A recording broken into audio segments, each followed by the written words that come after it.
Terima kasih sebelumnya atas waktunya.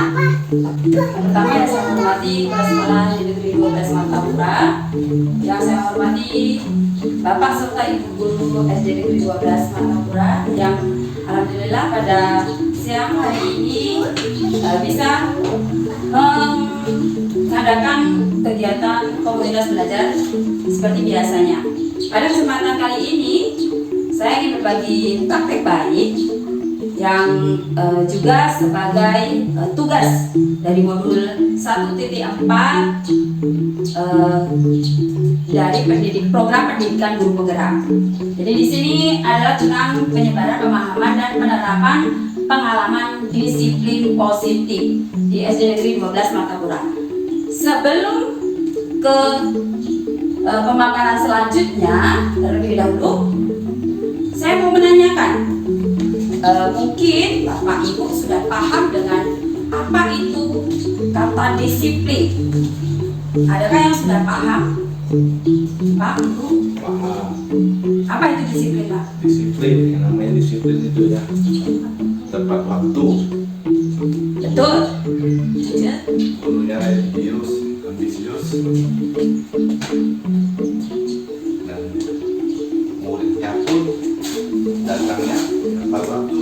Piket sebelum masuk, kemudian di kelas di halaman, gurunya pun ikut piket mengajarkan ke anak-anaknya. Itu merupakan disiplin waktu bagi sekolah kita. Baik. Terima kasih atas jawabannya, Bapak. Terima kasih, sangat bagus sekali. Ada yang lain?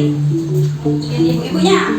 Bapaknya sudah. Ibunya mungkin ada yang memberikan apa itu disiplin positif di sini.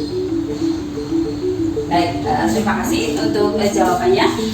Jadi di sini sudah ada konsepnya dulu ya, kita belajar konsepnya dulu. Konsep inti dari disiplin positif yaitu perubahan paradigma belajar. Kemudian disiplin positif sendiri ada nilai-nilai kebajikan, ada kebutuhan dasar manusia, ada motivasi perilaku manusia, ada posisi kontrol guru, ada keyakinan kelas, dan ada segitiga restitusi. Itulah konsep inti dari budaya positif, konsep-konsepnya. Lanjut.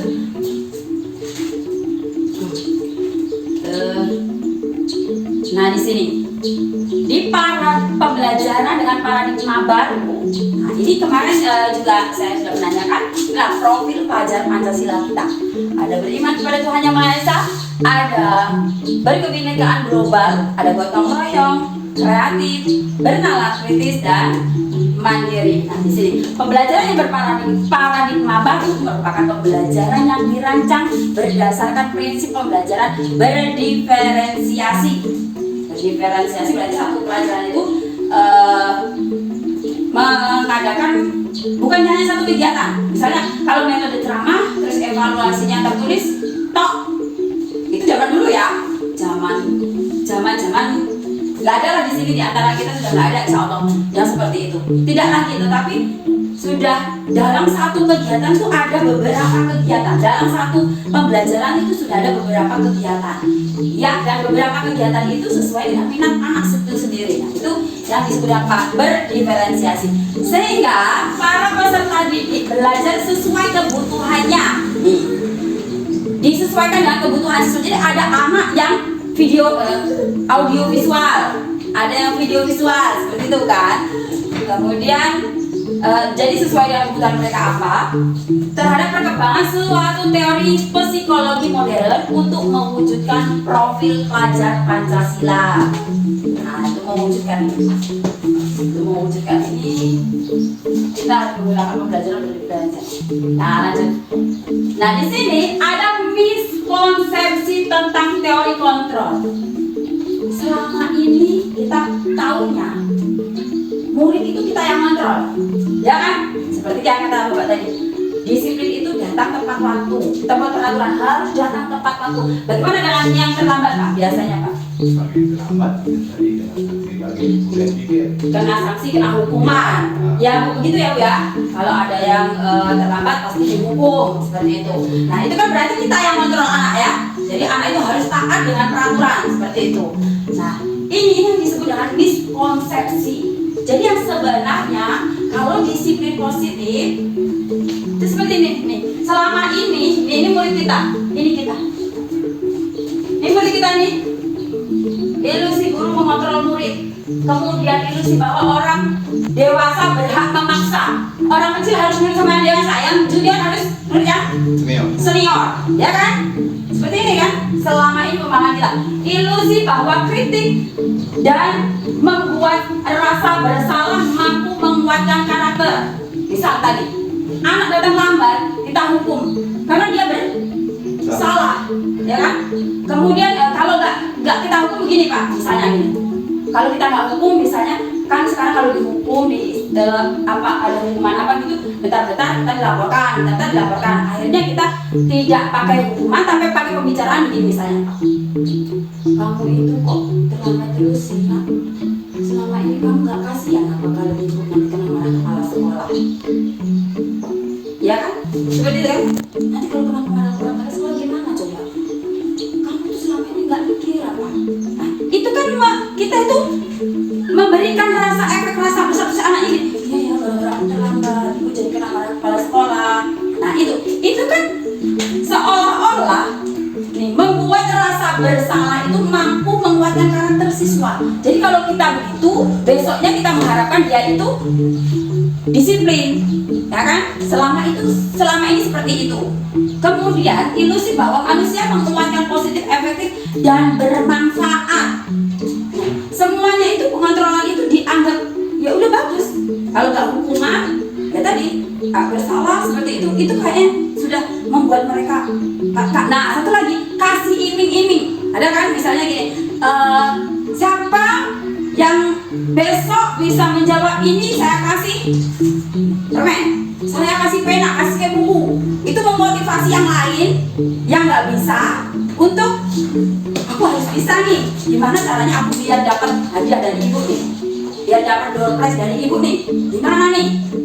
Itu pakai iming-iming, imbalan jasa seperti itu kan selama ini.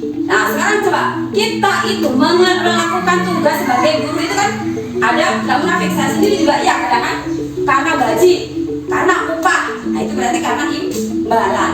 Tetapi sekarang saya tanyakan, dengan semua ini, dengan miskonsepsi ini, apakah karakter yang ditimbulkan tadi bertahan lama? Apakah bertahan lama? Tidak. Nah, sekarang begini, seandainya Bapak punya anak si Bunga itu diminta orang mau ditukar mobil, ditukar uang bermiliar-miliar, Bapak kasih nggak? Enggak. Sudah dirayu-rayu orang itu sampai nangis, sampai marah, mau seperti apa? Dan anggap saja dari hukuman ya tadi, hukuman itu misalnya apa? Bapak diancam. Kalau anak kamu kasih harus saya bunuh, misal kan? Atau istri kamu bunuh. Ancaman kan? Tapi kalau Bapak sangat mencintai itu, walaupun diancam seperti apa tidak akan kasih. Dua, diiming-iming, saya kasih berapa miliar lah minta, yang penting uang buat saya. Gak akan kan? Itu iming-iming. Anggap itu tadi rayuan. Kemudian rasa bersalah, tuh nggak kasihan sama saya nggak punya anak. Mau orang nangis darah pun mungkin nggak dikasih, nggak gini. Artinya apa? Kontrol diri itu muncul dari mana? Dari diri sendiri. Nah, berarti semua miskonsepsi yang saya jelaskan ini tidak akan bertahan lama karena dia tidak muncul dari diri sendiri. Itu tadi. Nah, ini yang di pembelajaran kita. Ini yang akan kita bahas selanjutnya. Bagaimana anak itu menumbuhkan karakter dengan sendirinya, keluar dari intern diri, bukan dari faktor eksternal. Jadi yang hukuman, iming-iming, rasa bersalah itu belum tepat. Baik, lanjut.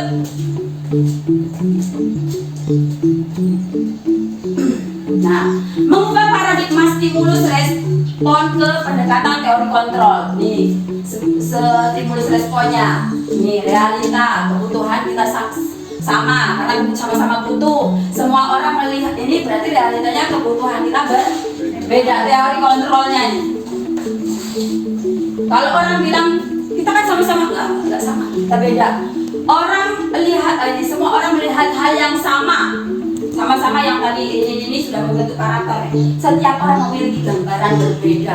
Jadi kalau Bapak mengira murid nanti terus jadi disiplin karena dia sudah tidak. Kemudian kita mencoba mengubah orang agar berpandangan sama dengan kita. Selama ini memaksa kan, biar anak tuh patuh pada peraturan bagaimanapun kondisi kamu. Nih, sama perilaku memiliki tujuan, semua perilaku itu memiliki tujuan. Jadi anak tadi yang terlambat pasti punya alasan kenapa terlambat. Mungkin dia membantu orang tuanya terlebih dahulu atau apa seperti itu. Jadi pasti dia punya alasan. Kemudian orang lain bisa mengontrol saya. Hanya Anda sendiri yang bisa mengontrol diri Anda. Kemudian saya bisa mengontrol orang lain. Anda tidak bisa mengontrol orang lain. Yang faktanya pemaksaan ada pada saat bujukan gagal. Nah, setelah dibujuk-bujuk gagal, akhirnya diancam. Nih, kolaborasi dan konsensus menciptakan pilihan-pilihan yang baru. Kemudian model berpikir menang atau kalah. Nah, kalau yang seperti motivasi ini siapa yang dapat juara satu nanti saya kasih door prize TV, misalnya begitu. Lah kan kasihan kalau memang ada anak yang benar-benar tidak mampu, pasti dia justru terpuruk, dia akan menyalahkan diri sendiri. Dia semakin justru kita tuh tanpa sengaja ternyata selama ini itu yang sering saya sendiri melakukan. Seperti saya memotivasi anak, setiap anak yang dapat berkat saya kasih hadiah, biar kita pikirannya yang lain biar termotivasi, biar belajar, biar pinter, biar dapat berkat gitu. Saya selama ini juga begitu. Ternyata itu salah. Ternyata yang memang anaknya nggak mampu semakin kayak dibullying, semakin terbullying, mereka semakin diinjak sendiri begini. Ya, aku kan memang nggak bisa. Sudahlah, biarlah. Alah, belum berjuang tuh dia. Alah, pasti aku nggak bisa. Justru dia punya rasa seperti itu. Itu yang maksudnya itu. Ada menang dan kalah. Model berpikir menang-menang. Jadi semua anak berhak menang sesuai kemampuannya. Lanjut. Nah, ini Pak, ini kita baru ke disiplin positifnya. Apa sih disiplin positif tadi? Disiplin berasal dari disiplin yang berarti belajar. Disiplin itu belajar, bukan peraturan, tetapi belajar. Disiplin mengacu pada disiplin diri yang memiliki tanggung jawab terhadap apa yang dilakukan berdasarkan nilai-nilai yang dilakukannya, berdasarkan nilai-nilai yang diyakini. Peserta didik menjadi subjek pembelajaran yang aktif, mengelola proses belajar secara mandiri, termasuk berkesempatan untuk memilih dan mengusulkan ide topik. Kemudian P5, guru diharapkan dapat mengurangi peran sebagai aktor utama kegiatan belajar mengajar yang diberikan banyak instruksi dan penjelasan materi. Selama kan itu kan begitu, kita loh dalangnya, kamu tuh wayang, jadi saya yang melakukan, kamu harus jadi A, kamu harus jadi B, kamu harus jadi C. Selama itu begitu. Nah itu tidak, tapi disiplin itu mereka yang belajar sendiri. Jadi sebelum belajar tuh kita harus deteksi kebutuhan anak itu apa. Kita berusaha semaksimal mungkin memberikan layanan dengan mereka dengan apa yang mereka inginkan, biar mereka kreatif dengan sendirinya, bukan kita yang mengatur. Kemudian sebagai pendidik, tujuan kita adalah menciptakan peserta didik yang memiliki disiplin diri sehingga mereka berperilaku mengacu pada nilai-nilai kebajikan universal. Lanjut. Jadi itu tadi yang sebenarnya disiplin positif yang sesungguhnya. Inilah tadi kan di disiplin positif ada nilai-nilai yang bersifat universal. Nilai-nilai itu adalah nilai kebajikan. Nah, nilai yang disepakati bersama, lepas dari suku, tidak bersangkutan dengan suku, bangsa, agama, bahasa maupun latar belakangnya. Kita tidak ada di hal itu. Ya, jauh-jauh dari hal itu, semuanya sama. Nah, ini contoh nilai kebajikan itu berorganisasi, profil pelajar Pancasila. Kalau kita di sini ini ya profil pelajar. Nah, kalau profil pelajar Pancasila itu beriman, bertakwa kepada Tuhan Yang Maha Esa, berakhlak mulia, berkebinekaan global, gotong royong, mandiri, kreatif dan bernalar kritis. Ini kita. Nah, ada yang menggunakan ini PYPI. Ini adalah toleransi, rasa hormat, integritas, mandiri, menghargai, antusias, empati, keingin-tahuan, kreativitas, kerjasama, percaya diri, dan komitmen. Kalau keterampilan hidup life skill itu dapat dipercaya, lurus hati, pendengar yang aktif, tidak merendahkan orang lain, dan memberikan yang terbaik dari diri. Tuh. Dan yang kita yang ini ya. Lanjut. Kebutuhan dasar manusia. Nah, di sini. Kebutuhan dasar manusia adalah segala sesuatu yang kita lakukan untuk mendapatkan apa yang kita inginkan. Seluruh tindakan yang kita lakukan memiliki tujuan tertentu, dan semua usaha terbaik yang kita lakukan adalah dalam rangka agar kebutuhan dasar kita terpenuhi dengan baik. Jadi, ada anak yang tidak disiplin itu alasannya di sini. Karena setiap manusia, termasuk anak-anak itu, memiliki kebutuhan dasar. Mereka selalu berjuang dengan cara apapun untuk memenuhinya, baik secara negatif atau positif. Jadi kalau ada anak tuh yang misalnya itu cengeng, coba mungkin dia kurang, kebutuhannya ada yang kurang pasti. Nah, apa saja kebutuhannya? Coba lihat. Kebutuhan dasar manusia itu apa saja dan ada berapa? Ada 5 kebutuhan dasar manusia. Yang pertama, bertahan hidup. Orang melawan karena mungkin dia tertindas, dia ingin hidup merdeka. Waktu kita dijajah dulu, melawan untuk bertahan hidup. Yang kedua adalah kasih sayang dan mau diterima, pengen disayangi. Yang kurang perhatian pengen disayangi, makanya dia cari perhatian. Ada anak yang seperti itu kan, dia cari perhatian apa? Ternyata dia kurang perhatian dari orang tuanya, dan di sini dia minta perhatian dari kita sebagai seorang guru. Seperti itu. Jadi semuanya ada alasan. Kemudian penguasaan ini mereka ingin jadi misalnya jadi ketua kelas. Mereka ingin teman-teman mereka itu takut hanya dengan dia. Makanya dia nakalin tuh, karena dia pengen berkuasa, pengen memiliki kekuasaan. Sama dengan guru. Kadang guru itu melakukan apa karena apa? Karena pengen disanjung. Disanjung itu termasuk ini penguasaan. Pengen dapat karirnya melejit, ini penguasaan. Penguasaan, kasih sayang. Kemudian yang keempat adalah kebebasan. Mereka ingin bebas, mandiri, memiliki pilihan, mencoba hal yang baru, pengen mencoba hal yang baru. Kadang tuh anak tuh manjat-manjat seperti itu, dia tuh mungkin pengen ada sesuatu yang membuat mereka itu manjat apa, pengen tahu apa, mungkin di situ ada burung, pengen lihat. Nah, ada telurnya nggak burungnya tuh, seperti itu. Dan kebebasan mereka. Kemudian ada kesenangan, anak-anak lari-lari. Masih dia tuh lari-lari. Coba bapak ibu observasi, ada apa dengan anak ibu kok senang lari-lari? Mungkin memang dia hobi untuk lari, mungkin dia punya bakat atletik, seperti itu. Nah, di sini nih, tadi ada 5 dasar kebutuhan. Kalau 5 kebutuhan tersebut tidak tercukupi, mereka akan mencari kebutuhan bagaimanapun caranya. Dan ini motivasi perilaku manusia. Manusia akan termotivasi jika ini yang motivasi dari eksternal, yaitu untuk mendapatkan imbalan penghargaan dari orang lain, kemudian untuk menghindari hukuman, kenyamanan, untuk mendapatkan kenyamanan atau menghindari hukuman. Ini dari eksternal. Ini tidak yang kita katakan tadi, tidak bertahan lama.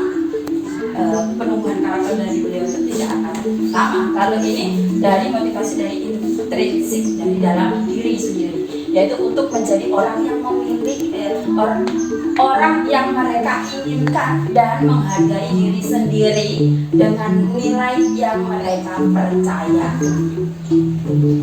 Jadi kalau orang sudah berdisiplin positif, berarti mereka itu menghargai diri mereka sendiri, dan mereka itu melakukan karena memiliki nilai yang mereka percaya. Kalau misalnya nih ada orang nih bilang begini nih, karma itu pasti ada, ya kan? Karena percaya itu dia takut tidak melakukan hal yang itu tadi, karena dia percaya kalau karma itu berlaku. Nah seperti itu karena ada hal yang nilai yang mereka percaya. Nah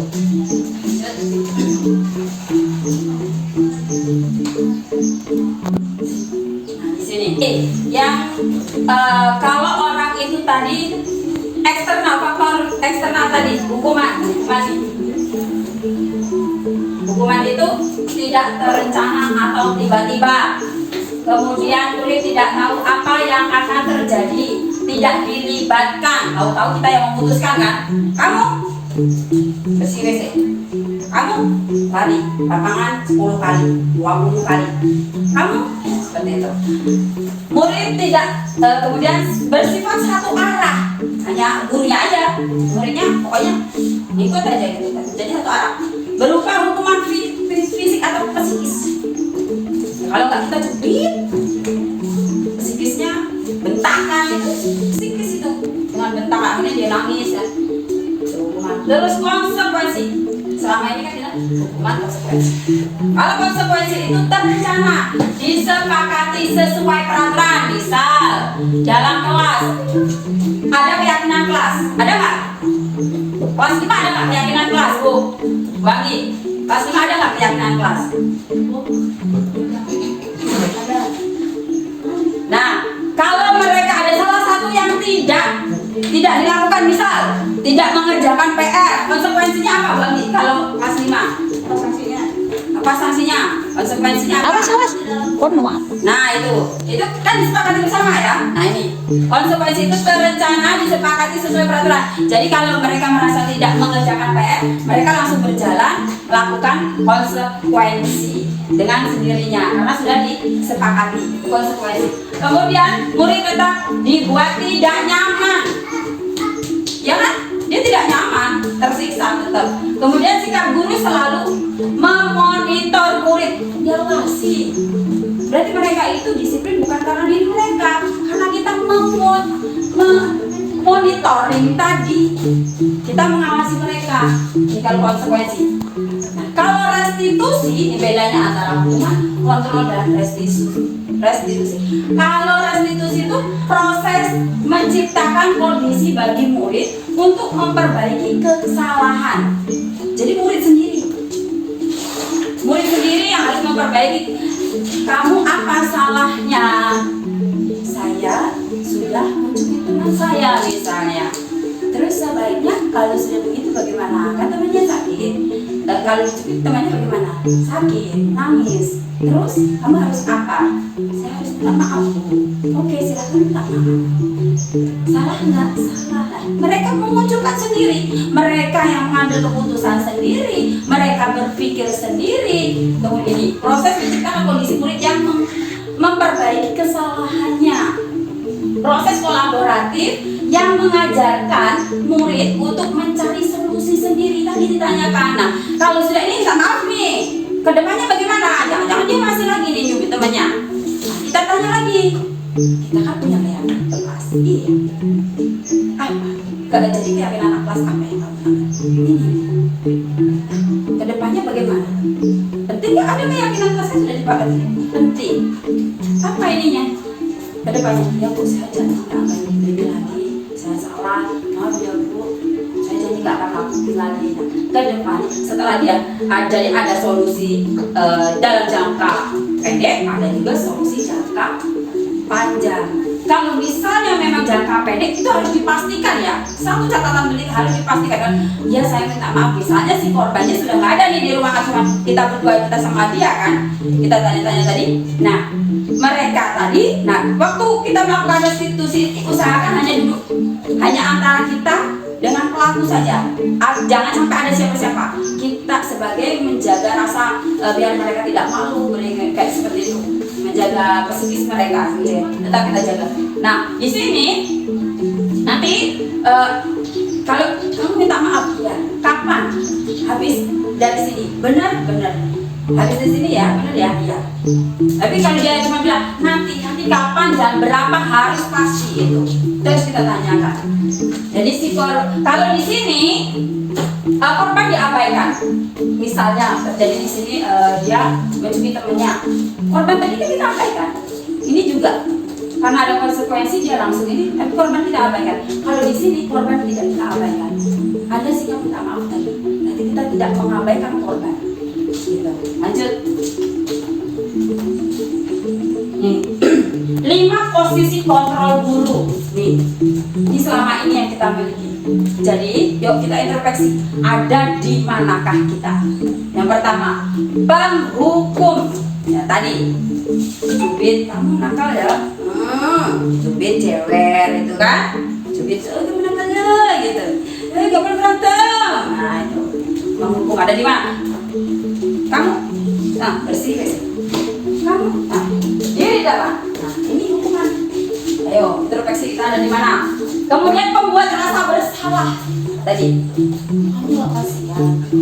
Kalau sekolah kan gak enak gini. Iya kan, itu kan.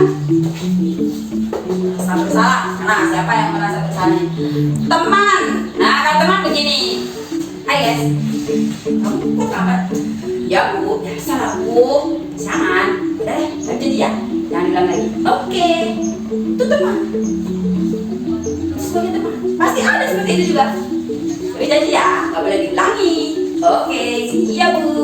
Seperti itu kan? Ini sebagai teman, pasti ada bu yang seperti itu. Kemudian sebagai pemantau. Pemantau itu tadi yang konsekuensi tadi. Dia membuat peraturan sama-sama. Setelah ini sanksinya beserta sanksinya, akhirnya guru kontrol nih, ngawasin terus. Ayo siapa melanggar kesepakatannya ya harus ini pemantau. Nah yang terakhir adalah manajer. Manajer ini yang menggunakan restitusi tadi. Jadi anak itu kalau memang dia salah, dia punya salah, kita tunjukkan ketidakhadiran yang ngobrol. Ini posisi yang paling baik manajer menggunakan sistem restitusi tadi. Dia pakai musyawarah, memunculkan kesadaran dalam diri mereka sendiri dan mereka berinisiatif untuk memperbaiki diri mereka sendiri. Ini posisi manajer. Dan di profil pelajar Pancasila di konsep pendidikan KHD yang diakui di kurikulum Merdeka itu di sini. Jadi kita dituntut bersifat seperti itu, bersifat manajer. Jadi pelan-pelan ya bu, saya sendiri juga sering ini kok bu, Pak, saya sering ini juga. Dari ke sini tuh bu tidak mudah ya. Dari sini ke sini tuh tidak mudah, sulit sekali. Saya tuh sulit sekali loh. Jalan ke sini tuh sering hilaf, apalagi kalau masalah ya marah tuh lah, ya kan? Lanjut. Nah nih contoh penerapan 5 kontrol guru. Nih kasus seorang siswa yang datang terlambat tadi. Kalau penghukum berdiri di depan pintu selama 1 jam. Kalau yang merasa bersalah berapa kali ibu dan bapak atau bapak harus memberitahu kamu selalu saja mengecewakan ibu. Ini rasa bersalah. Lanjut. Kalau nah ini yang sebagai teman, ayo dong ikuti aturan sekolah. Tolong bantu ibu ya. Sekali ini ya sudah, tidak apa-apa. Lain kali jangan berbuat seperti ini lagi. Nah ini yang teman. Kemudian kalau yang memantau, ini contohnya ya, ini contohnya kalau sebagai pemantau ini. Kamu sudah melanggar peraturan sekolah. Kamu tahu konsekuensinya. Jam istirahat kamu nanti dikurangi untuk mengejar pelajaran yang sudah tertinggal. Karena sudah konsekuensi kesepakatan bersama. Nah, tinggal yang manajer. Ini yang manajer. Kamu tahu kesalahan? Tahu, kenapa misalnya? Kira-kira bagaimana cara memperbaiki kesalahanmu? Dia berinisiatif sendiri, memperbaiki diri sendiri. Lanjut. Posisi kontrol apakah itu nih? Coba Bapak Ibu tolong ini dijawab, ini posisi kontrol apa ini? Saya kecewa sekali dengan kamu. Apa tadi? Memberi rasa bersalah. Memberi rasa bersalah karena kan sudah mengecewakan. Nih. Terus kamu tidak pernah benar melakukannya. Kamu selalu salah kayak gitu. Kamu kok salah terus sih? Seperti itu. Ini apa nih? Berarti posisi kontrol apa lagi? Kamu tidak pernah benar melakukannya. Apa Bu? Pak? Masih sama. Pemberi rasa Tadi ada berapa? Ada 5 kan? Hukuman, Eh. terus rasa bersalah, teman, pemantau, manajer. Kamu tidak pernah benar. Salah terus. Pembuat Membuat rasa bersalah bisa, atau hukuman juga bisa kan? Hukuman juga bisa. Membuat rasa bersalah juga. Apa rencana kamu untuk menyelesaikan masalah ini? manajer. Manajer, betul. Ayolah, lakukan demi bapak atau lakukan demi ibu ya. Teman, kamu tidak pernah mendapat nilai jika tidak mengerjakan tugas ini. Penghukum. Menghukum ya, jangan. Berarti sudah paham ya. Lanjut. Keyakinan kelas. Mengapa sih keyakinan kelas tapi bukan peraturan kelas? Dari yang penjelasan tadi sudah tercermin ya, kan bedanya keyakinan kelas dengan peraturan kelas. Terus pertanyaannya, kenapa sih harus keyakinan kelas tapi bukan peraturan kelas? Kenapa? Karena ada kolaborasi antara guru dan siswa dari pembuatan keyakinan kelasnya. Baik sekali jawaban baik. Karena ada kolaborasi, kesepakatan bersama. Kalau peraturan tadi sepihak, ya cuma guru aja. Selain itu bersifat menghukum, ya kan? Kalau keyakinan kelas, restitusi, bicarakan bersama. Kemudian kalau keyakinan kelas itu kita berpihak pada murid. Konsep pemikiran Gajah Dewantara kan kita tuh harus berpihak pada murid. Jadi kita yang murid-murid, bukan murid yang ikut kita. Itu kenapa sih harus keyakinan kelas tapi bukan peraturan, karena itu. Kemudian pembentukan keyakinan kelas. Nih, pembentukan keyakinan kelas itu bersifat abstrak, berupa pernyataan universal. Kemudian dibuat dengan pernyataan positif. Kemarin ada ini ya, Bu, Pak, ada yang menyampaikan dibuat dengan pernyataan positif. Jangan-jangan ada yang belum paham dengan pernyataan positif kemarin. Ada kan yang menyampaikan masa harus negatif itu, dengar kan? Pernyataan positif itu yang bagaimana? Pernyataan positif itu tidak menggunakan kata larangan. Jadi kalau membuat keyakinan kelas itu gini, kita buat keyakinan kelas, jangan makan di kelas, itu larangan, itu nggak boleh. Nggak boleh buat keyakinan kelas dipakai jangan ini, jangan itu, nggak boleh. Kemudian tidak boleh ngobrol ketika itu tidak boleh juga. Harus menggunakan kata positif. Tidak boleh larangan dan jangan ada kata tidak. Misal nih, jadi gimana nih kalau tidak boleh ngobrol, kalau gurunya menjelaskan itu harus gimana coba? Kalimat positifnya berarti menghargai, saling menghargai. Termasuk di situ. Tidak boleh buang sampah sembarangan. Berarti positifnya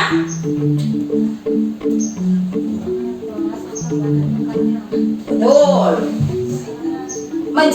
Jagalah kebersihan. Itu kalimat positif. Itu yang dimaksud dengan kalimat positif.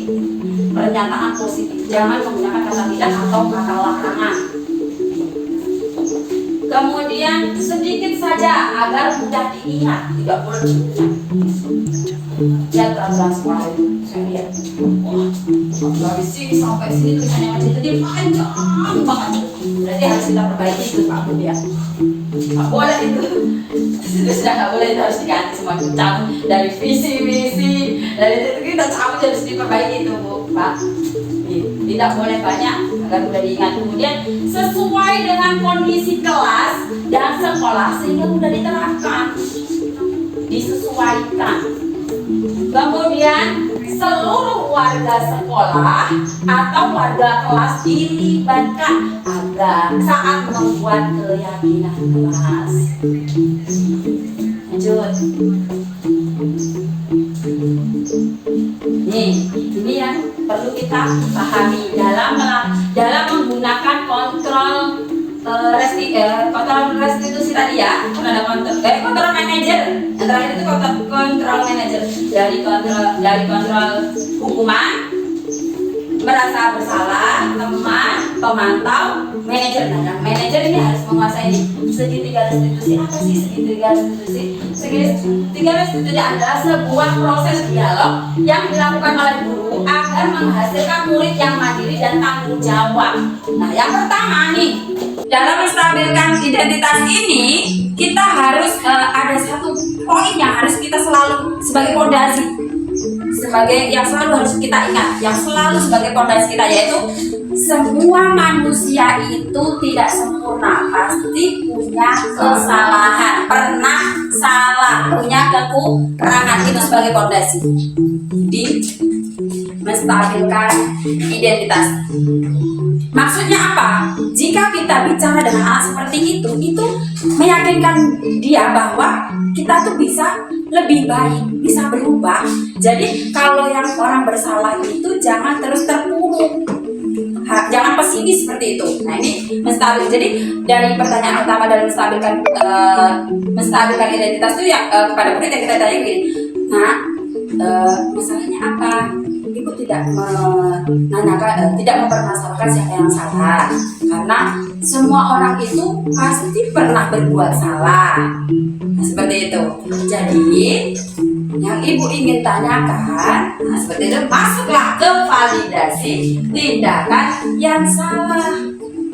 Tindakan yang salah itu bahwa dia tuh menyadari kalau dia tadi berbuat salah. Nah, apa jadi kesalahan anak tadi? Gitu. Bapak ini nanya bukan untuk mencari siapa yang salah, loh, Nak. Karena semua orang itu pasti punya salah. Jadi tadi tuh apa masalahnya? Nah, dia cerita sendiri kan? Nah, itu validasi masalah validnya. Kemudian menanyakan keyakinan. Nah, ini yang terakhir, menanyakan keyakinan. Oke, jadi yang kamu lakukan tadi sudah benar atau tidak? Tidak, salah. Tidak salah.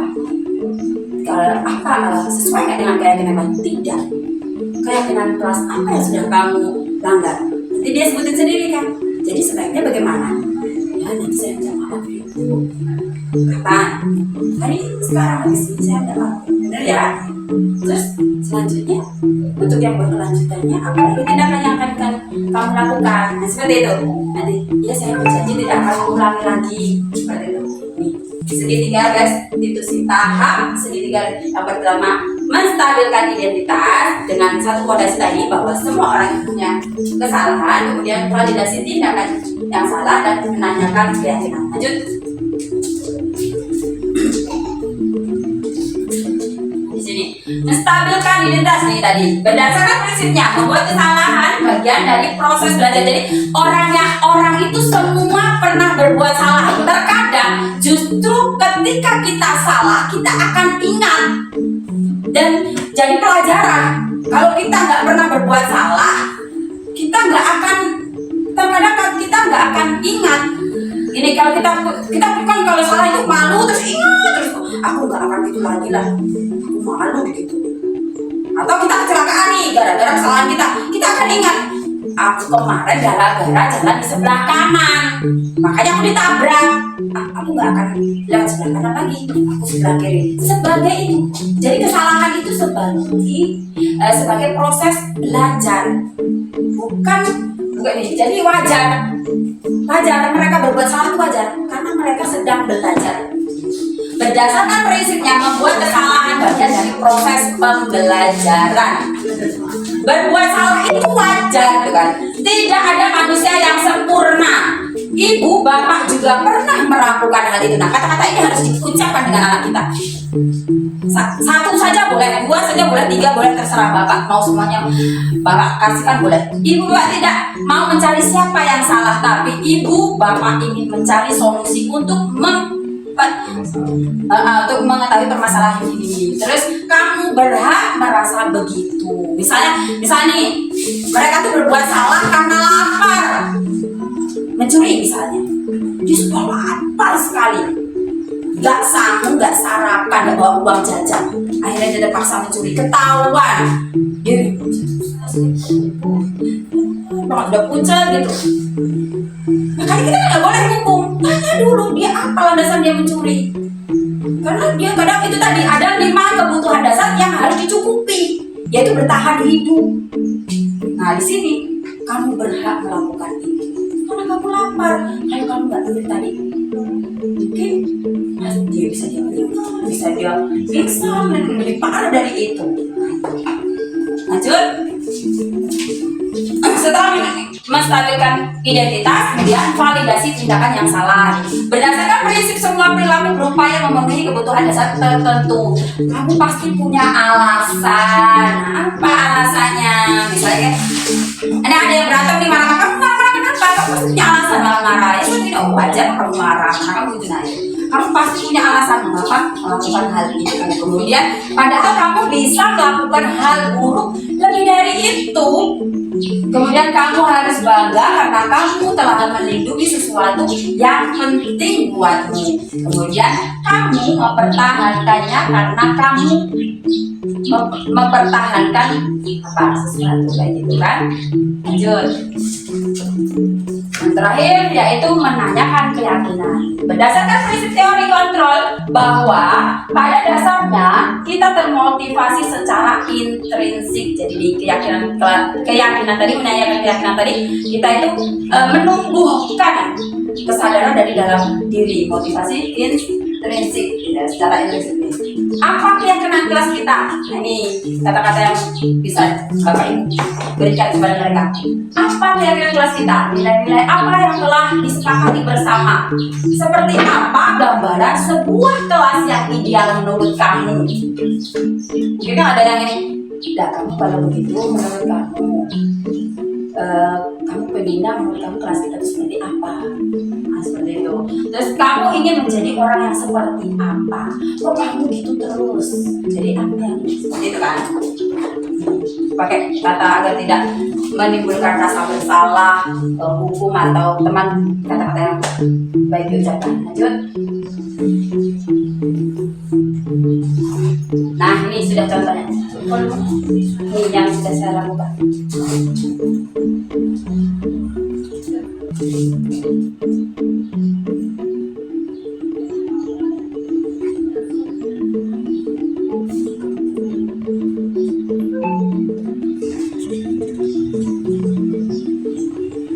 Baik, volumenya ini saya jelaskan aja ya. Jadi Sila ini berantem dengan Adit.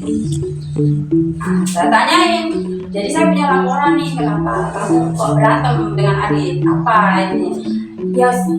Ya Bu, saya marah sama Adit karena Adit nyontek punya saya. Saya marah lah punya saya dicontek, enak aja kayak gitu. Jadi alasannya apa sih? Wajar lah kamu marah. Terus kamu melakukan apa? Saya gebrak saya ini. Ya wajar lah kamu. Saya mungkin saya pun kalau jadi kamu juga saya bakal marah. Dengar kata-kata itu kan? Di sini dengarkan. Ibu wajar sih kamu dan ibu menghargai kamu karena kamu tidak melakukan hal yang lebih buruk dari itu. Dia hanya menggebrak meja dan marah-marah, tidak menyakiti Adit. Misalnya dia kan bisa mojok Adit tuh. Jadi apalagi dia karate itu. Gitu, nah gitu kan. Kemudian saya menanyakan keyakinan kelas. Tuh. Apa yang akan kamu lakukan untuk memperbaikinya?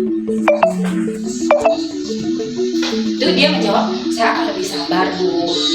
Jika terjadi itu, saya akan melaporkan ke guru kelas atau guru bidang studi.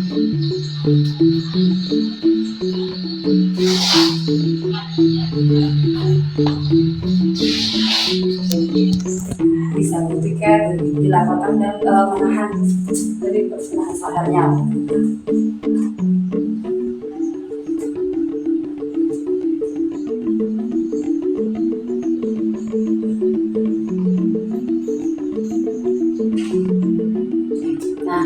Dalam penerapan program disiplin positif, hendaknya guru memiliki standar kepribadian profesional dan sosial yang baik, di mana guru mampu merefleksi dirinya dalam posisi kontrol saat ini. Apakah sudah masuk ke manajer apa belum? Seperti itu.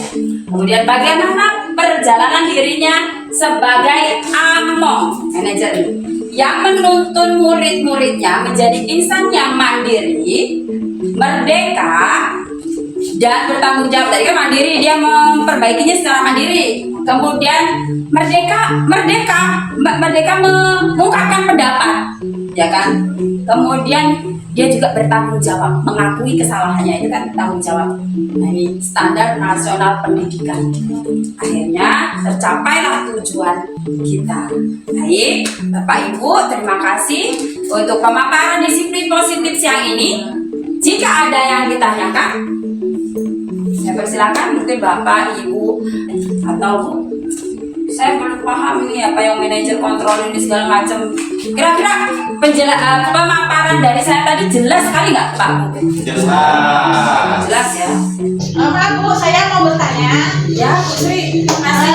Saya itu sudah melakukan segitiga studi, tetapi anak tersebut masih saja mengulanginya, hanya sebatas janji dan omongan saja.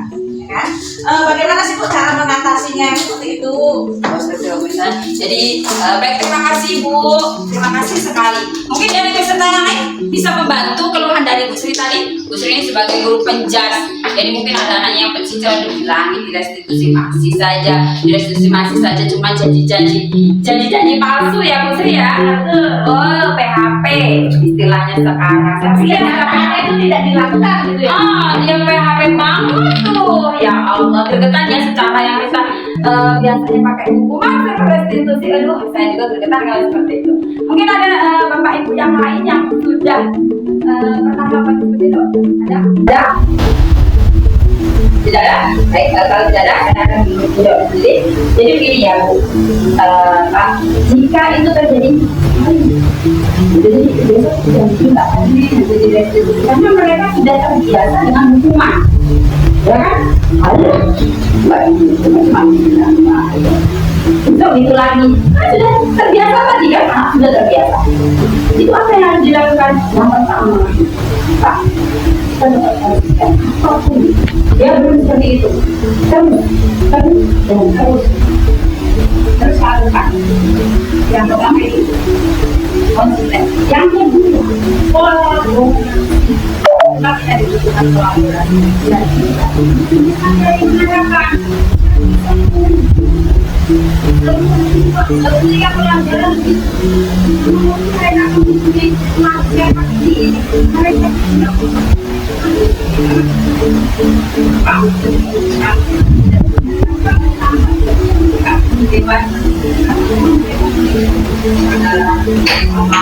pasti mereka akan memotivasi intrinsik dalam motivasi anak-anak seperti itu. Jadi sampai ada kolaborasi yang dilakukan. Itu juga sama kawan sekolah. Setelah kawan itu ada sih kawan dengan yang sekolah. Kalau konsisten dilakukan, semua anak akan melakukan. Mereka melakukan. Karena pertanyaan ini ada menanyakan dari kami PGP karena tidak ada satu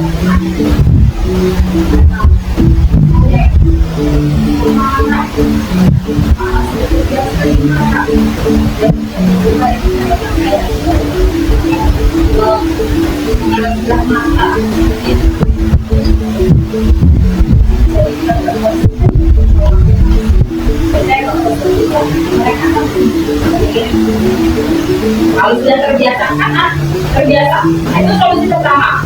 Solusi kedua, nggak hukuman saja lah. Misalnya, contohnya ada kepala sekolah berangkat pagi, kepala sekolah berangkat pagi di setengah jam, setengah 7 dia ada di gerbang. Berdiri di gerbang, otomatis disambung ataupun murid datang murid. Karena apa? Karena ada kalau sekolah itu menurut Bapak Ibu itu motivasi eksternal atau ekstrinsik atau intrinsik dari luar atau dari dalam ini. Mereka berangkat pagi itu sadar dari dalam diri mereka menjadi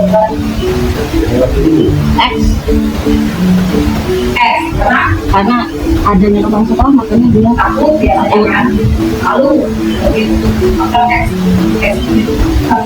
keluar. Tetapi dari faktor luar tadi terlalu terbiasa. Salah satu contoh, salah satu solusi kedua dari apa di sekolah-sekolah itu memberikan teladan. Nah, solusi kedua adalah gurunya yang membuatkan memberikan teladan. Kalau gurunya sudah baik sebagai teladan, harus jadi memang yang terbaik tidak harus langsung manajer, tapi hanya seperti diajar kalau tadi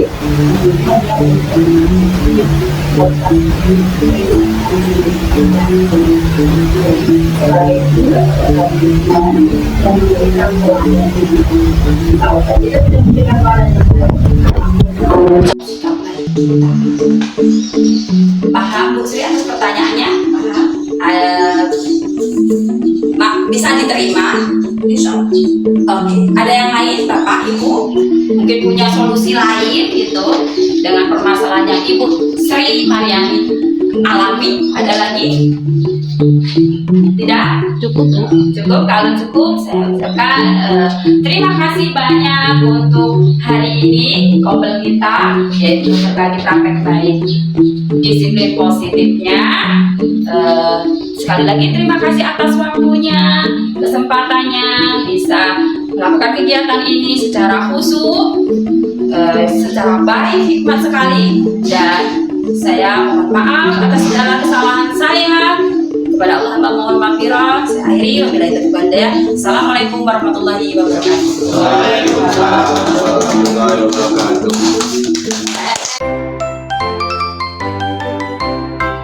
Hari ini sudah saya absen, sudah semua. Alhamdulillah semuanya sehat.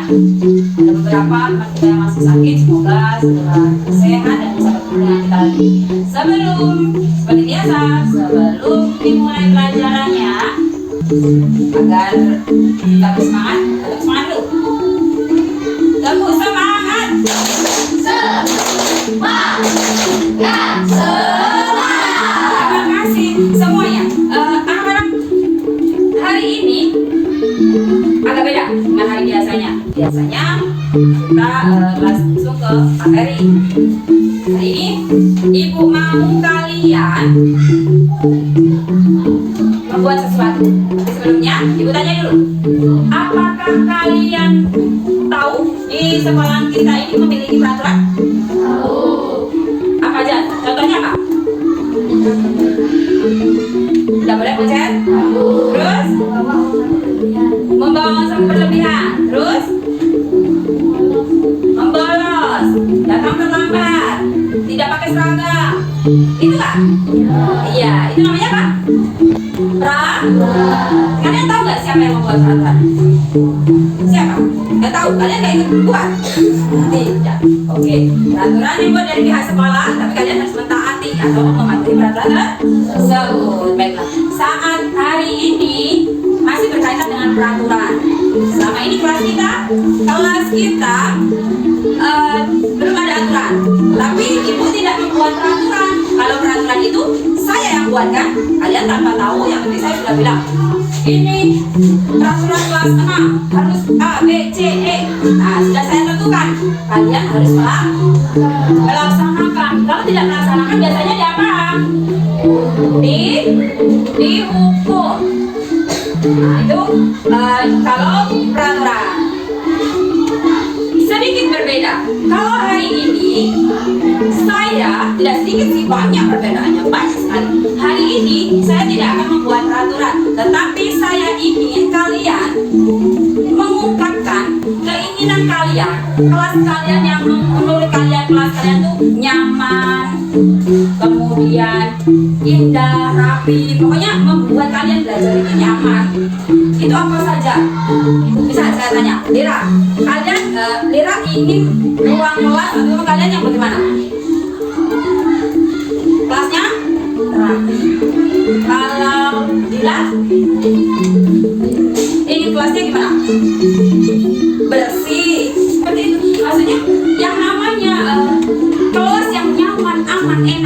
bukan kelas yang hanya ruangannya saja harus bersih rapi, bukan itu aja, tapi juga warganya, apa anak-anaknya, teman-temannya itu harus gimana? Hargai, ya nggak? Terus menghormati, menghargai. Terus kalau toleransi, terus kalau saya bicara, kalian bicara nggak? Nah, berarti itu apa? Menghargai orang lain. Tuh, itu disebut dengan keyakinan kelas. Jadi saya ingin membuat keyakinan kelas untuk kelas nanti, ya. Saya bagikan sticky note ini ke kalian. Silakan kalian isi, kalian tulis keinginan kelas kalian. Satu aja juga boleh. Tapi harus pakai kalimat positif. Paham kalimat positif itu apa? Tidak menggunakan kata tidak, bukan kata larangan, ya. Paham ya? Bukan kalimat negatif. Kalian tulis gini, tidak boleh berbohong. Berarti positifnya gimana tuh? Bersikap jujur. Itu yang namanya maksud ibu pakai kalimat positif. Bisa. Kita mulai ya. Nanti siapa yang sudah selesai silahkan ditempel di papan tulis. Nanti baru kita kelompokkan menjadi keyakinan kelas. Oke? Silakan. Nah ini silakan ditulis di sininya. Nanti yang pilih ditempelkan. Ayo segera ya. Kita bisa mulai materinya. Silakan ditulis.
Yang sudah selesai silakan ditempelkan di sini ya.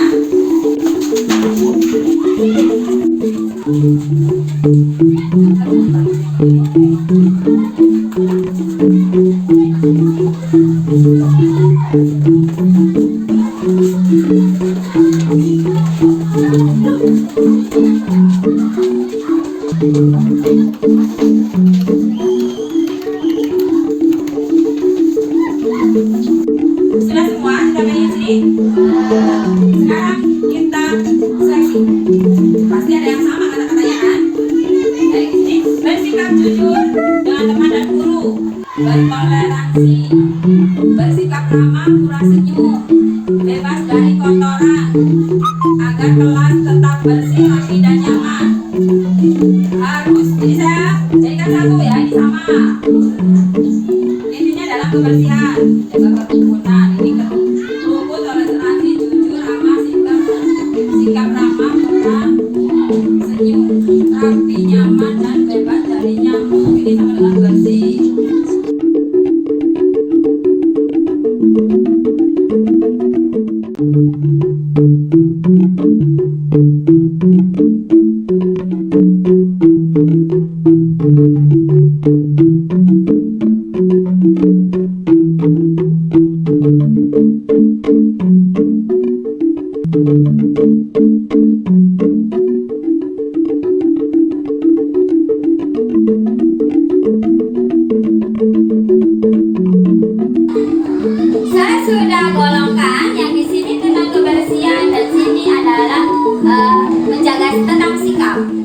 ya. Itu pun ada kata-kata yang sama.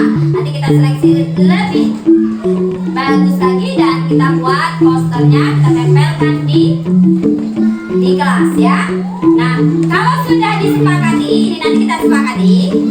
Saya dan kalian sudah sepakat dengan ini. Nanti saya juga bolehkah saya juga menambahkan? Ini kan kesepakatan bersama, ya kan? Jadi seandainya nanti ini nanti kalau sudah berjalan, sudah menjadi sebuah poster, sudah saya tempeli, dan ini kita harus patuhi bersama-sama karena ini sudah kesepakatan bersama-sama. Berarti di sini jujur, berarti kita harus jujur. Begitu ya, paham ya? Ini yang disebut dengan keyakinan kelas. Terima kasih untuk kalian sudah membuat keyakinan kelas. Kita jadikan poster di sini. Ya.